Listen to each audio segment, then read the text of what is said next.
អ្វីដែលអ្នកចង់បានមែនទេប្រសិនបើដូច្នោះវីដេអូនេះគឺសម្រាប់អ្នកសូមជម្រាបសួរនិងស្វាគមន៍បងប្អូនទស្សនិកជនដែលចូលមកទស្សនាវីដេអូថែរក្សាសម្រស់និងសុខភាពបែបធម្មជាតិថ្ងៃនេះខ្ញុំនឹងបង្ហាញបងប្អូននៅរូបមន្តធ្វើឲ្យស្បែកសដ៏សាមញ្ញនិងមានប្រសិទ្ធភាពខ្ពស់បំផុតដែលអាចជួយឲ្យស្បែកសលឿននិងរហ័សដោយប្រើរូបមន្តនៅផ្ទះប្រសិនបើមានចំណាប់អារម្មណ៍សូមបន្តទស្សនារហូតដល់ចប់ប្រើបានទាំងបុរសនិងនារី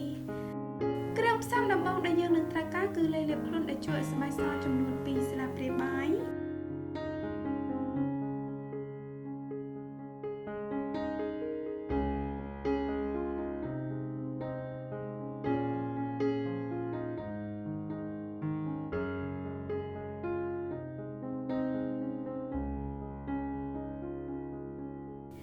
គ្រឿងផ្សំបន្ទាប់ដែលយើងនឹងត្រូវការគឺសាច់អំពិលទុំ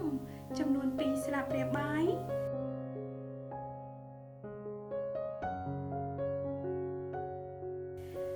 ដោយការប្រើរូបមន្តនេះជាប្រចាំ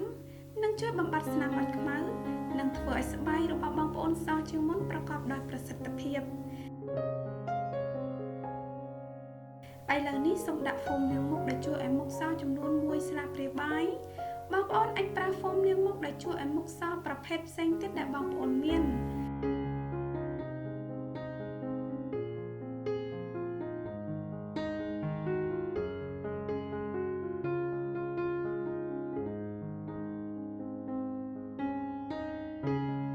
បន្ទាប់មកសូមដាក់ទឹកក្រូចឆ្មារចំនួន1ស្លាបព្រាបាយ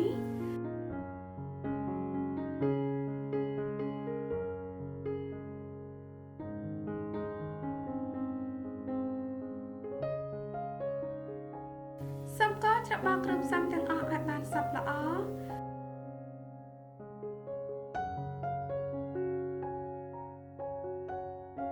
រូបមន្តធ្វើឲ្យស្បែកសរបស់យើងគឺបានរួចរាល់សូមលាបថ្នមៗ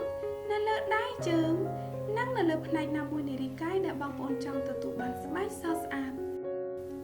បន្ទាប់ពីលាបរួចរាល់ហើយសូមទុកចោលរយៈពេល15ទៅ20នាទីឬរហូតដល់ស្ងួតល្អបន្ទាប់មកសូមម៉ាស្សាថ្នមៗរួចហើយលាងជម្រះចេញកុំភ្លេចលាបឡេឬក្រាមផ្ដោះសំណាងផងណាបងប្អូនសម្រាប់លទ្ធផលកាន់តែប្រសើរប្រើរូបមន្តនេះ3ទៅ4ដងក្នុងមួយសប្តាហ៍បងប្អូននឹងទទួលបានស្បែកដែលទន់ម៉ត់រលោងនិងសភ្លឺថ្លាជាងមុនដែលប្រើក្នុងរយៈពេលខ្លីតែប៉ុណ្ណោះសង្ឃឹមថាបងប្អូនជឿចិត្តវីដេអូនេះប្រសិនបើមានសំណួរឬយោបល់សូមសរសេរ comment ខាងក្រោមសូមជួយចុច like និងចុច subscribe YouTube Channel និង Facebook Page របស់នាងខ្ញុំផងណាសូមអរគុណដល់បងប្អូនទាំងអស់គ្នាដែលចូលចិត្តនិងតែងតែគាំទ្រទស្សនាវីដេអូរបស់ខ្ញុំនឹងជួបបងប្អូននៅវីដេអូបន្តទៀតសូមជម្រាបលាបាយបាយ